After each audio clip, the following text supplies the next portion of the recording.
గం గం గం గణపతియే నమః. అందరికీ నమస్కారం అండి. ఈ రోజు వీడియోలో మనకి 2025వ సంవత్సరంలో ఆగస్ట్ 27వ తేదీ బుధవారం రోజున వినాయక చవితి పండుగ అయితే రానుందండి. వినాయక చవితి పండుగలో మనకి ముఖ్యంగా పూజకు ఉపయోగపడేటువంటి పూజా సామాగ్రిని మొత్తం కూడా క్లియర్ గా నేను ఈ రోజు వీడియోలో తెలియజేస్తున్నానండి. పూజకి మీరు ఒక రోజు ముందు కానివ్వండి, లేదా 2 రోజుల ముందు కానివ్వండి, లేదా కుదిరితే పూజ రోజున ఉదయం మీకు పూజకు 1 గంట 2 గంటల ముందు కానివ్వండి, ఈ పూజా సామాగ్రిని మొత్తం కనుక మీరు సిద్ధం చేసుకున్నట్లయితే పూజ టైంలో ఎటువంటి హడావిడి పడకుండా ప్రశాంతంగా పూజ చేసుకుంటారండి. అయితే ఇప్పుడు మీ అందరికీ ఒక డౌట్ అనేది వచ్చి ఉంటుందండి.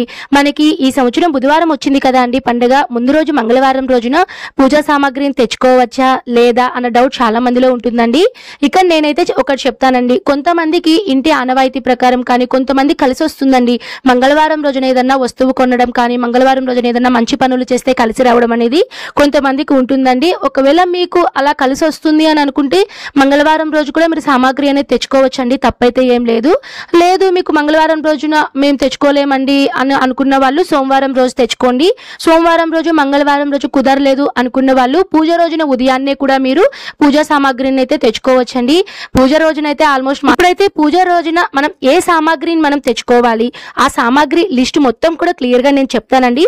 అవి ఎందుకు మనం యూజ్ చేసుకోవాలి, ఎలా ఉపయోగపడతాయో కూడా క్లియర్ గా నేను తెలియజేస్తాను.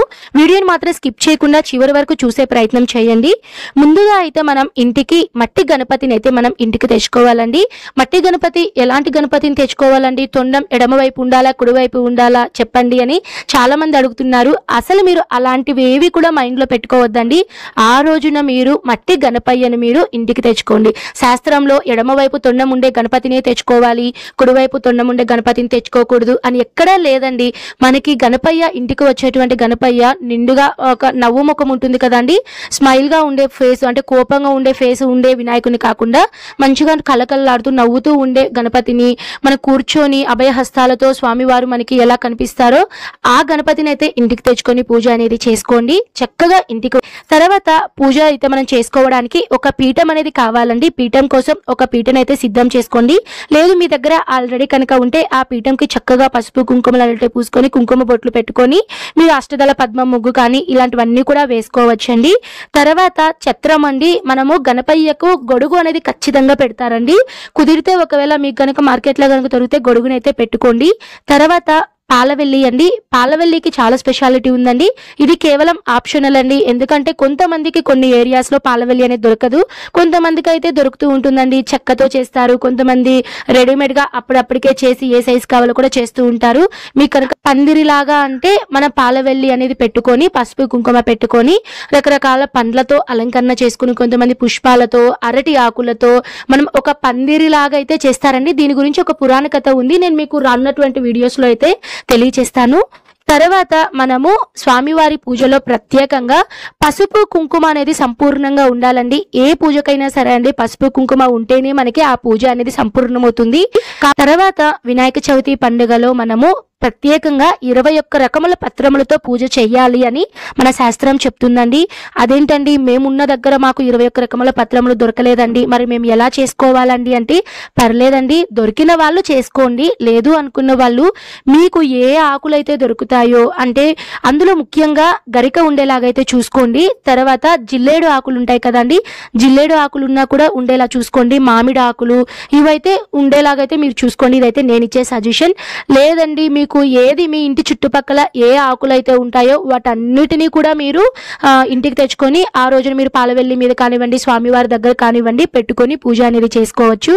తర్వాత గంధం, అక్షింతలు, అలానే ఆకులు, వక్కలు, కడ్డీలు, కర్పూరం ఇవన్నీ కూడా మనకి ప్రతి పూజకు ఉపయోగపడతాయి. కాబట్టి వీటిని కూడా నేను ఎలా చేస్తానంటే, ఏదన్నా నా దగ్గర ఒక స్పైసీ బాక్స్ ఉందండి, ఇది మసాలా డబ్బా అంటాం కదా, అందులో నేను అన్ని బాక్సెస్ లో పసుపు కుంకుమని అలానే అక్షింతలు గంధం వీటన్నిటిని కూడా నేను అందులో పెట్టుకొని ప్రతి పూజ కూడా నేను వాడుకుంటూ ఉంటానండి. ఇలా కూడా చేసుకోవచ్చండి. దూది వస్త్రం అండి, దూది వస్త్రం అనేది మనము స్వామివారికి ఆభరణం లాగైతే వేస్తాము. ఈ రోజున ప్రత్యేకంగా స్వామివారికి జంధ్యం అనేది వేస్తారండి. జంధ్యం అనేది 16 పోగులతో ఉంటుంది. ఉంటుందండి. కొంతమంది 9 పోగులతో కూడా వేస్తూ ఉంటారు. కుదిరితే మీరు జంధ్యం కూడా తెచ్చి స్వామివారికి అయితే మీరు పెట్టండి.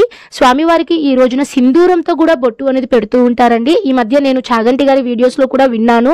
కుదిరితే సింధూరం కనుక దొరికితే సింధూరం కూడా మీరు స్వామివారికి నుదుటినైతే తిలకం లాగైతే పెట్టి పూజ అనేది చేసుకోండి. తర్వాత పూజకు మనకి ఉపయోగపడేటివి నార్మల్ వత్తులు, అలానే ధూపం మనకు ధూప్ స్టిక్స్ ఉంటాయి కదా అండి, కోన్ టైప్ లో ఉంటాయి లేదా కప్ సైజ్ లో ఉంటాయి, వాటిని కూడా తెచ్చుకోవచ్చండి. పూజకైతే మనకి ఉపయోగపడేటివి నువ్వుల నూనె కానీ ఆవు నెయ్యి కానివ్వండి తెచ్చుకోండి. అగ్గిపెట్టె అనేది ఖచ్చితంగా మనకి దీపారాధనకు ఉపయోగపడతాయి. తర్వాత కలశం అనేది కొంతమందికి ఇంటికి ఆనవాయితీ అనేది ఉంటుందండి. కలశం వచ్చేసి ఒక్కొక్కరు ఒక్కొక్క రకంగా పెడుతూ ఉంటారు. కొంతమంది వెండి చెంబులో పెడుతూ ఉంటారు, కొంతమంది ఇత్తడి చెంబు, రాగి చెంబు, ఏదైతే మీ దగ్గర మీకు ఉంటుందో దాంతోనే పెట్టుకోండి. గొప్పలకి ఏమీ పోవాల్సిందా, మనం ఖచ్చితంగా అది తెచ్చుకొని పూజ చేయాలి అని మనకి ఎక్కడా లేదు. మీ దగ్గర ఉంటే ఏది. తర్వాత దీపపు కుందులండి, 2 పెద్ద దీపపు కుందులు కానివ్వండి లేదా స్వామివారి దగ్గర ఇరువైపులా మీరు గణపయ్య పక్కన మీరు దీపపు కుందులు పెట్టుకోవడానికి దీపపు కుందులు రెడీ చేసుకోండి. తర్వాత మనం బియ్యపు పిండి అండి, మనం ఆ పీఠం మీద ముగ్గు అనేది వేస్తాం కదా, దానికి బియ్యపు పిండి అనేది కావాలి. పీఠం మీద మనం ఒక వస్త్రం అనేది వేసుకోవాలండి. కొత్త వస్త్రమే కావాలి అని ఏం లేదండి, ఏదైనా సరే ఉతికిన వస్త్రమైనా లేదా మీరు ఆల్రెడీ ముందు ఏదైనా పూజలు చేస్తున్నారనుకోండి, ఆ వస్త్రాలు ఉన్నా కూడా ఉతికిన వస్త్రాన్ని అయితే మీరు పూజలు అయితే ఉపయోగించండి. తర్వాత మీరు అరిటాకులు, అరటి పిలకలు ఉంటాయి కదండి, అవి కూడా మీరు దొరికితే తెచ్చుకోండి, పూజలు అయితే పెట్టుకోండి. చాలా మంది స్వామివారికి ఇరువైపులా అరటి పిలకలు అయితే పెడుతూ ఉంటారండి, అవి కూడా తెచ్చుకోండి. మనము వినాయక చవితి పూజలో తప్పకుండా గౌరీదేవికి అంటే వినాయకుని తల్లి గారికి మనం పూజ అనేది చేస్తామండి. అమ్మవారికి మీరు తాంబూలంగా ఒక బ్లౌజ్ పీస్ని కూడా పెట్టాలండి. ఆప్షనల్ అండి, ఖచ్చితంగా పెట్టాలి అని అయితే ఏం లేదు. కుదిరితే మీరు బ్లౌజ్ పీస్ పెట్టండి, లేదు అనుకున్న వాళ్ళు నార్మల్ తాంబూలమైన అమ్మవారికి పెట్టచ్చండి. తర్వాత పూలండి, పూల విషయంలో మీకు ఏవైతే దొరికితే అవి తెచ్చుకోండి. ప్రత్యేకంగా ఈ పూలతో చెయ్యాలి అనైతే ఏం లేదు. గణపతికి ఎక్కువగా ఎరుపు రంగు అక్షింతలతో కానివ్వండి, ఎరుపు పూలకి ప్రాధాన్యత అనేది ఇస్తారండి. మీకు కుదిరితే మీరు ఎర్ర గులాబీలు కానివ్వండి లేదా మందార పూలు కానివ్వండి, వీటిని అయితే మీరు తెచ్చుకోండి. లేదు మీకు దొరికినట్టు ఏదైనా చామంతి పూలు కానివ్వండి లేదా సన్నజాజులు, ఏవైనా కలువ పూలు, ఇవేమన్నా దొరికితే కూడా మీరు పూజలు అయితే ఉపయోగించుకోవచ్చండి. తర్వాత ఒక పూలమాల అండి, ఇది కూడా ఆప్షనల్ అండి. కొంతమంది అయితే తెచ్చుకుంటారు దొరికితే. మనకి పండగ వచ్చేసింది అంటే ఆ రోజు అస్సలు పూలు కొనలేమండి, కాబట్టి ఒక కొద్ది ముందుగానే ఈ పూలను తెచ్చుకొని మీరు ఫ్రిడ్జ్ లో అలా పెట్టుకోండి. ఎందుకంటే ఆ రోజు వెళ్ళి అడిగితే ఖచ్చితంగా రేట్లు అయితే మాత్రం కోట్లు దాటిపోతాయండి, ఆ విధంగా చెప్తూ ఉంటారు. సో ముందుగా మీ అందరికీ ఇన్ఫర్మేషన్ వీడియో ఉపయోగపడుతుందేమో అని నేను వీడియో అందిస్తున్నాను. కొంతమంది ఏం చేస్తూ ఉంటారంటే విడి పూలు అనేటివి ఎక్కువ తీసుకొని ఆ పూలని మాలగా అయితే కడుతూ ఉంటారండి, అలా కూడా కట్టుకోవచ్చు. తర్వాత పళ్ళ విషయంలో వచ్చేసి మనం స్వామివారికి నివేదనగా అలానే పాలవెల్లికి రకరకాల పండ్లతో అయితే అలంకరణ చేస్తారండి. దానికోసం మీరు పాలవెల్లికే కాదండి, స్వామివారు భోజన ప్రియుడు కాబట్టి ఆయనకి పండ్లను కూడా నైవేద్యంగా పెడతారండి. యాపిల్ పండు, దానిమ్మ, అలానే మొక్కజొన్న, అలానే జామకాయ, అరటి పండ్లు, ఇవన్నీ కూడా మీరు నైవేద్యంగా అయితే పెట్టుకోవచ్చండి. తర్వాత పూజలో మనము పసుపు గణపతిని అలానే నార్మల్ గణపతి పూజిస్తాం కదండి, అటుకులు బెల్లం అనేది నైవేద్యంగా కూడా నివేదిస్తూ ఉంటారండి, అది కూడా మీరు పెట్టుకోవచ్చండి. 2 టెంకాయలు అయితే మనకి పూజకైతే కావాలండి. ఒకటి కలశం ఆనవాయితీ ఉన్న వాళ్ళ కలశం మీద పెట్టుకోవడానికి, ఇంకొకటి ఆయనకి నివేదనగా అయితే మనం నివేదించడానికి ఇంకొక టెంకాయ అనేది కావాల్సి వస్తుందండి. లేదు కలశం లేదు అనుకున్న వాళ్ళు ఒక టెంకాయ తెచ్చుకున్నా సరిపోతుంది. తర్వాత వెలగపండు అండి, ఈ వెలగపండు అనేది ప్రత్యేకంగా వినాయక చవితి రోజున వినాయకుని దగ్గర అయితే పెడతారండి. కుదిరితే మీరు ఆ రోజైతే మార్కెట్లో అయితే ఖచ్చితంగా దొరుకుతుంది కాబట్టి ఇంటికి తెచ్చుకోండి. తర్వాత యాలకుల మాల అండి, ఇది అయితే కేవలం ఆప్షనల్. వినాయకునికి యాలకుల మాలతో మనం పూజించినట్లయితే, యాలకుల మాల ఆయనకు కనుక వేస్తే అప్పుల బాధలు దారిద్ర్యం అంతా తొలగిపోయి ఉన్నత స్థాయికి ఎదుగుతారు అని చెప్తారండి. అందుకని ఈ రోజున యాలకుల మాల అనేది పెడతారు. అలానే నైవేద్యాల విషయానికి వస్తే పానకం, వడపప్పు, ఉండ్రాళ్ళు, కుడుములు, మోదకాలు, కజ్జికాయలు, ఇలా చాలా రకాలైతే చేస్తూ ఉంటారండి. అది మీ శక్తి కొలదండి, మీరు ఎన్ని రకాల నైవేద్యాలు చేస్తారో అన్ని రకాల నైవేద్యాలు అన్ని కూడా మీరు చేసుకోవచ్చండి, మీ శక్తి కొలది. తర్వాత మీరు ఇంకా మనకి పూజకు ఉపయోగపడేటివి హారతి పళ్ళెం, పంచపాత్ర, అలానే మీరు కడ్డీలు పెట్టుకోవడానికి కడ్డీలు స్టాండ్, ఇవన్నీ కూడా మీరు గంట, ఇవన్నీ కూడా మీరు పూజ టైంలో పక్కన ఇవన్నీ పెట్టేసుకోండి. తర్వాత ఇంకా అమ్మవారికి చెప్పాను కదండి బ్లౌజ్ పీస్ అలాంటివి. నేను ఇప్పుడు మీకు ఇంకొన్ని ఆప్షనల్ చెప్తానండి. ఇప్పుడైతే నేను కొన్ని ఐటమ్స్ చెప్తానండి, అంటే కొన్ని పూజా సామాగ్రిని చెప్తాను, అవి కేవలం ఆప్షనల్ అండి, ఖచ్చితంగా తెచ్చుకోవాలి అని అయితే నేను చెప్పాను. అదే కొంతమంది మీరు తెచ్చుకోగలను, మీకు ఒకవేళ అవన్నీ ఇవన్నీ కనుక ఉంటే అవి మీరు చేసుకోవచ్చండి. ఖచ్చితంగా నేను చెప్పిందే చెయ్యాలి అని అయితే లేదండి, మీ వీలును బట్టి. అయితే ఆ ఆప్షనల్ ఐటమ్స్ ఏంటో చెప్తానండి. తెల్ల జిల్లేడు పూలండి. ఈ పూలు అనేటివి ఒకవేళ జిల్లేడు చెట్టు దగ్గర ఉంటే ఆ జిల్లేడు పూలను తీసుకొని మాలలాగా అయితే కట్టి స్వామివారికి వేస్తారండి, అది కూడా మీరు చేసుకోవచ్చు. అలానే తెల్ల జిల్లేడు ఒత్తులతో దీపారాధన చేస్తారండి. తెల్ల జిల్లేడు ఒత్తులు అనేటివి డైరెక్ట్గా వెలిగిస్తే మనకి వెలగవండి. ఆ జిల్లేడు ఒత్తులు ఉంటాయి కదండి, వాటికి కొసల అంటే లాస్ట్లో మీరు నార్మల్ దూది పత్తి ఉంటుంది కదండి, దాన్ని నలిపి దాన్ని ఒక ఒత్తిలాగా చేసి ఆ జిల్లేడు ఒత్తి దగ్గర అయితే పెడితే మీకు దీపం అనేది ఎక్కువసేపు అయితే వెలుగుతూ ఉంటుందండి.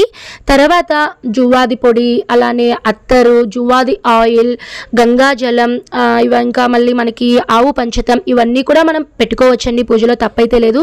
గంగాజలం వచ్చేసి మనం కలశపు చెమ్ములో వేసుకోవడానికి ఉపయోగపడుతుంది. ఆవు పంచతం అనేది పూజ రోజున ఇల్లంతా కూడా చల్లుకుంటే నెగిటివ్ ఎనర్జీ ఉంటే పోతుంది అని చెప్తారు. అలానే ఇంకొకటి చెప్తానండి, చాలామంది వినాయక చవితి రోజున పిల్లలు కొంతమంది ఏదన్నా మొక్కు ఉన్న వాళ్ళు ఇలా జరిగితే మేము ఇలా వేస్తాము అని మొక్కుకుంటూ ఉంటారండి. ఎట్లా అంటే ఓం గం గం గం గణపతియే నమః అని ఒక మంత్రం అనేది ఒక నోట్బుక్లో రాసుకుంటూ ఉంటారండి. కొంతమంది చిన్న చిన్న పేపర్లో రాసి మాలలాగా కట్టి గణపయ్య దగ్గర అయితే వేస్తూ ఉంటారండి. అలా కూడా చేసుకోవచ్చండి, ఖచ్చితంగా అని కాదు. ఒకవేళ మీరు చెయ్యాలి అని అనుకుంటే మీరు అలా చేసుకోవచ్చండి. ఇదండి ఓవరాల్గా అయితే నేను అన్ని టాపిక్స్ ఇంకా కవర్ చేశాను అని అనుకుంటున్నాను. ఈ ఐటమ్స్ అనేటివి ఖచ్చితంగా మీరు పూజ దగ్గర అయితే పెట్టుకోండి. ఇలా కనుక మీరు ఇవన్నీ ఒకసారి నా వీడియో చూసి ఇవన్నీ ఉన్నాయా, సెట్ చేసుకున్నానా, ఇవంతా సిద్ధం చేసుకున్నానా లేదా అనేది చూసుకోండి. ఇవి కనుక మీరు పూజలో పెట్టుకున్నట్లయితే మీరు పూజ అనేది హడావిడి పడకుండా ప్రశాంతంగా చేసుకుంటారండి. మధ్యలో లేసే పని లేకుండా ఇవన్నీ మీరు పూజ చేస్తున్నప్పుడు పక్కన పెట్టేసుకోండి, ప్రశాంతంగా చేసుకోండి. వినాయక చవితి పూజా విధానం, పూజకు ముందుగా చేసుకోవాల్సినటువంటి ఏర్పాట్లు, వ్రతకథ వీడియో, పూజా డౌట్స్ వీడియో అన్నీ కూడా మన ఛానల్లో ఉన్నాయండి. తప్పకుండా మీకు కనుక మన వీడియోస్ కనుక నచ్చితే తప్పకుండా మన ఛానల్ని సబ్స్క్రైబ్ చేసి ఫాలో అవుతూ ఉండండి. మీకు ఇంకా ఏవైనా సరే పూజా ఐటమ్స్ ఏమన్నా కావాలి అనుకుంటే నేను రీసెంట్గా బిజినెస్ అన్ని స్టార్ట్ చేశాను. మీకు కావాలి అనుకుంటే నా వాట్సాప్ నెంబర్ అనేది నా ఇన్స్టాగ్రామ్లో ఉందండి. తప్పకుండా నాకు ఓన్లీ వాట్సాప్ మెసేజ్ చేయండి, తప్పకుండా మీ అందరికీ రిప్లై అనేది ఇస్తాను. ఓకే అండి, మరో మంచి వీడియోతో మీ ముందైతే ఉంటాను. సర్వే జనః సుఖినో భవంతు. స్వస్తి.